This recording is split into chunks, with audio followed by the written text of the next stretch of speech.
This is the totality of my dry mix. I'm using a whole bag of this.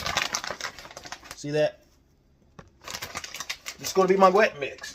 I'm using a whole package of extra firm tofu. I'm adding some extra virgin olive oil. I'm going to add some soy sauce for aminos. I might throw in some liquid smoke just for some flavor for me. It says blend till smooth. It ain't quite smooth yet, so I'm going to blend it some more. Here we go. Not quite smooth, still a little chunky. But this time, we're going to do this the old-fashioned way. Because I want the stringiness to develop. See that stretching those tendons? Those are the tendons that are supposed to form when you're making this kind of fake meat at home. And I'm processing this at home, right? So it's a big old dough ball here. It's getting thicker. It's getting meatier looking. Well, not seitan meat, okay? Not meat. I got my dough. Now it says I need to let it sit for about 10 minutes. 10 minutes is up. I'm uncovering the dough.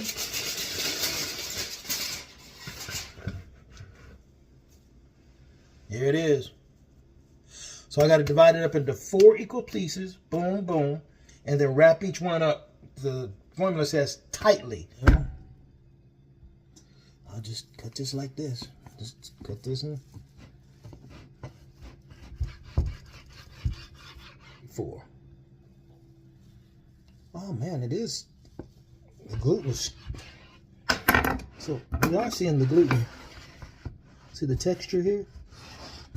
We are seeing the gluten texture staying pretty much in place. It still looks a little bit like a bread, a little bit, but we're gonna wrap it all up.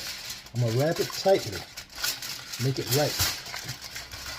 So it don't want to be too big, so it can be wrapped tightly. Makes sense now. Making it into little bitty steaks. That's what it's supposed to be, right?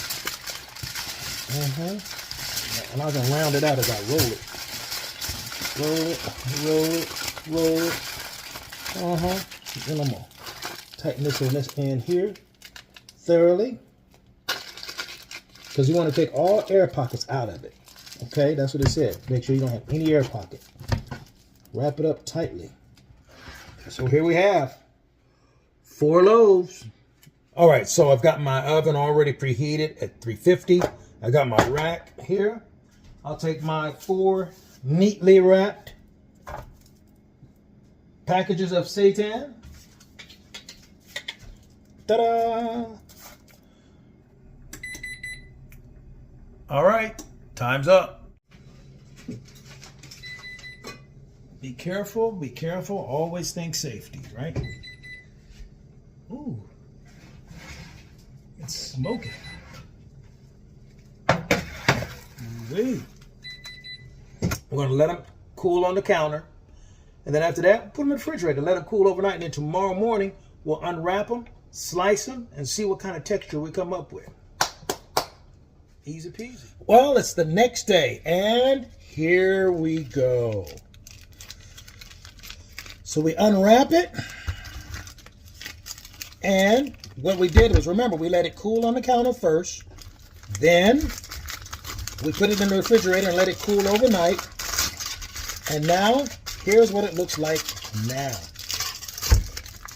Takes a little bit to unwrap it, because remember, we wrapped it very tight so that it would keep its meat texture.